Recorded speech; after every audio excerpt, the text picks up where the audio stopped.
Oi, eu sou o Mini Drew e hoje falaremos dos maiores escândalos de corrupção da nossa pátria amada. Entender por que determinados países são desenvolvidos e outros não tem sido até aqui um grande desafio para a humanidade. Para muitos autores, a solução parece estar em uma palavra simples: instituições.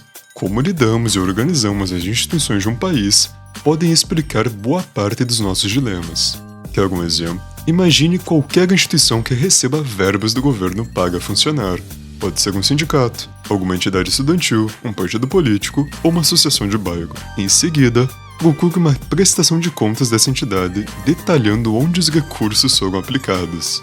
Quando se dar conta, nem mesmo os partidos políticos brasileiros, que são tão fiscalizados por tribunais de contas, conseguem explicar onde gastam as suas verbas. Você verá um exemplo claro que a falta de zelo com o dinheiro público não está só com aquele político corrupto, mas está enraizada nesse país. Fiscalizar a aplicação desses recursos, conferir a prestação de contas e exigir transparência é uma tarefa que envolve muitos órgãos da administração pública. Apenas os tribunais de contas da União e dos estados nos custam cerca de 10 bilhões de reais por ano para cumprir essa tarefa. A Controladoria Geral da União, que criada em 2001, nos custa outros 843 milhões ao ano. E se parece muito, apenas o valor obtido de volta no Petrolão cobriria o orçamento da CGU por 5 anos inteiros. Graças a essas fiscalizações, por exemplo, cerca de 4.700 entidades são proibidas de receber recursos públicos do governo federal por conta de irregularidades. A lista cobre desde a Associação Brasileira de Cordel até a União Nacional dos Estudantes. Apenas no estado de São Paulo são cerca de 900 entidades irregulares. E o motivo? Cerca de 2/3 delas não apresentaram prestação de contas de forma satisfatória. Por exemplo, a União Nacional dos Estudantes foi acusada pelo Tribunal de Contas da União de usar recursos do Ministério da Cultura para comprar bebidas alcoólicas. E apesar de todo o aparato de fiscalização existente, ainda somos surpreendidos rotineiramente por mau uso do dinheiro público. Segundo o Ministério da Cultura, cerca de 3 bilhões e 800 milhões de reais concedidos pela Lei Rouanet não possuem um paradeiro conhecido. Como é possível perder tantos bilhões de vista? O Ministério não soube explicar. Muito mais do que amadorismo, os tribunais de fiscalização têm se notabilizado nos últimos anos pela eficiência com que desmontam grandes esquemas. Ainda que o valor estimado seja muito maior, segundo o coordenador da Operação Lava Jato Delanhol, o país perde cerca de 200 bilhões de reais anuais em corrupção. Alguns casos dão a dimensão do problema. A partir de agora, listarei os 10 maiores casos conhecidos de corrupção da história do nosso país. Começando com os anões do orçamento. Sendo o mais antigo entre os citados aqui, o caso dos anões do orçamento ocorreu entre o final dos anos 80 e o início dos anos 90. Para investigar o caso, foi aberta uma CPI em 1993, que acabou investigando 37 deputados, que só entre estes, 6 foram cassados e 4 renunciaram. No centro desse esquema, segundo a CPI, estava o deputado João Alves de Almeida, que desde 1972 era membro da Comissão de Orçamento do Congresso, justamente onde o esquema se dava. Para desviar os recursos, os deputados adotavam 3 esquemas distintos. No primeiro, incluíam emendas para entidades filantrópicas, que eram detidas por parentes ou laranjas.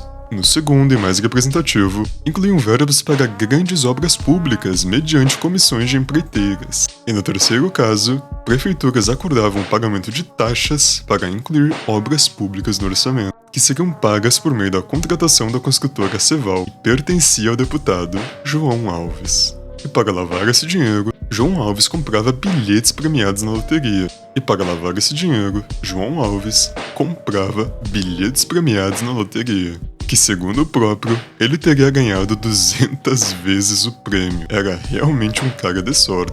Ainda no lugar, a navalha na carne. Descoberto em 2007, o esquema da Operação Navalha envolvia o uso de emendas parlamentares para a realização de obras públicas. No centro do esquema, a empreiteira Gautama. Ao todo, 49 pessoas foram presas, incluindo o ex-governador do Maranhão, Jackson Lago. Iniciado na Bahia, o esquema se estendeu por 10 estados, sugando verbas de 4 ministérios: Minas e Energias, Transportes, Cidades e Integração Nacional. Fraudes em licitações e obras não explicadas, como o caso de uma ponte que ligava o nada a lugar nenhum, foram responsáveis por sugar recursos da ordem de R$1 bilhão, segundo apontou a revista Isto É. O esquema envolveu inúmeros políticos conhecidos, além do próprio ex-governador maranhense. O atual presidente do Senado, Renan Calheiros, teria conhecido pessoalmente o presidente da empreiteira, obra sobre responsabilidade de Olavo Calheiros, irmão de Renan, mas é claro que estão soltos. Em oitavo lugar, Juiz Lalau e o TRT.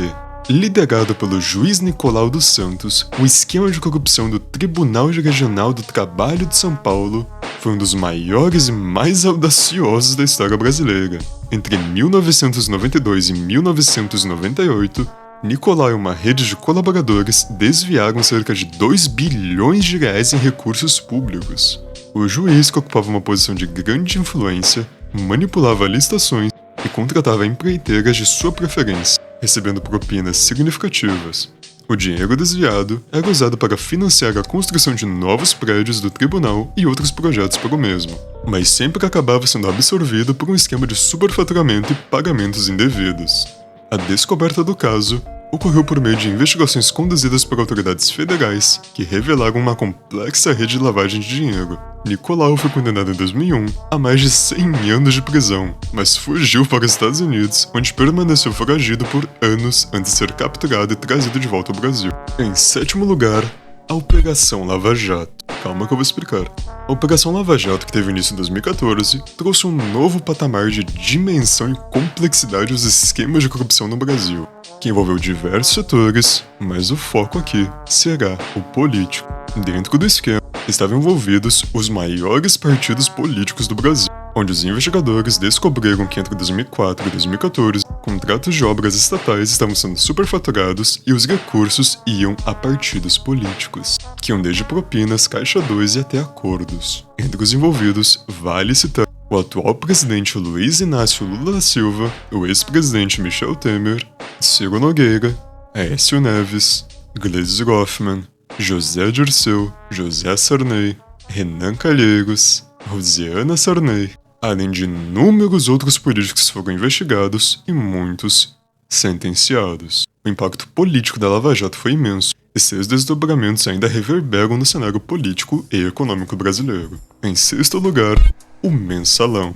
O escândalo do Mensalão foi um marco na política brasileira, pois ali foi revelada a compra de votos de parlamentares em troca de apoio político. O esquema, que envolvia membros do governo do então presidente Luiz Inácio Lula da Silva, consistia em pagamentos mensais a deputados em troca de apoio a projetos do executivo. O dinheiro, então, era repassado por meio de uma rede de intermediários com um sistema de propinas muito sofisticado. O caso levou à prisão de diversas figuras-chaves, mas eu já fiz um vídeo específico sobre, que eu recomendo que você veja. A repercussão do Mensalão foi tamanha que mudou para sempre como o brasileiro percebe a política e a corrupção.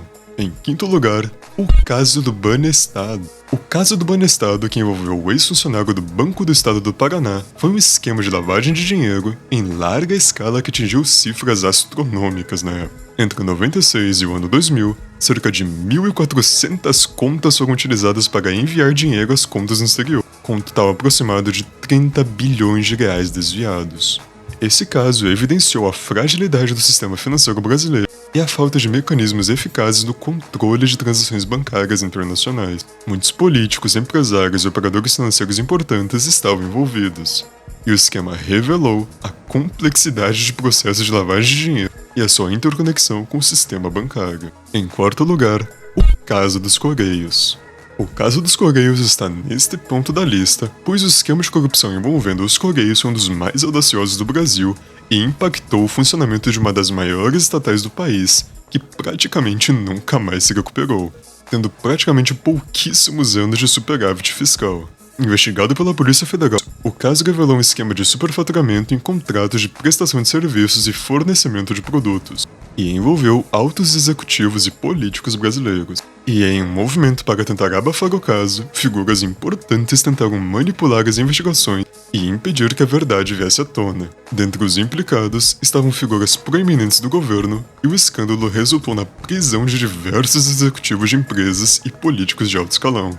A repercussão do caso foi um divisor de águas para a política brasileira e é um exemplo claro do impacto que a corrupção pode ter nas estatais e a sua imagem perante a sociedade, com o Correios brasileiro praticamente nunca mais sendo o mesmo desde então. Em terceiro lugar, o caso da Petrobras. O caso da Petrobras está nesse ponto da lista, pois está realmente focado na Petrobras. A maior empresa do Brasil foi o epicentro do maior escândalo de corrupção do país. Revelado pela Operação Lava Jato, o esquema envolveu o superfaturamento de contratos e o repasse de propinas a políticos, além de executivos e empresários.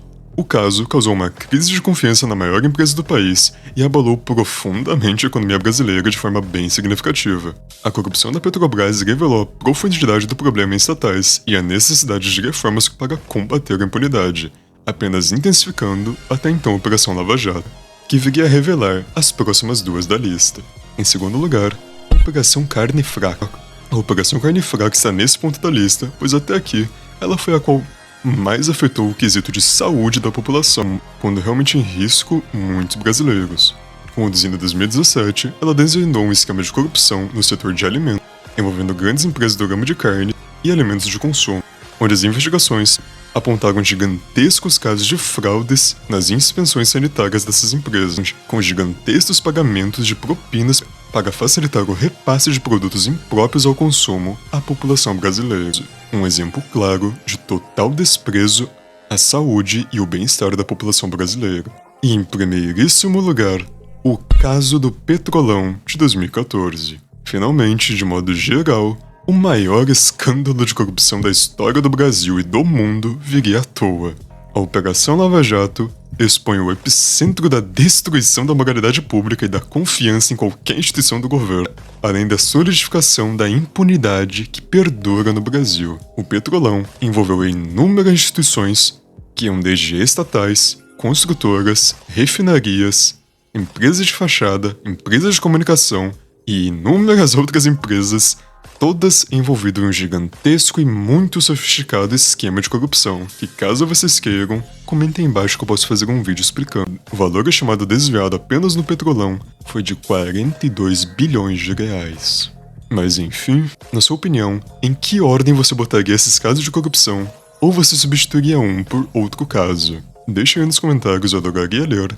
E eu sou o Minidrill, e até a próxima.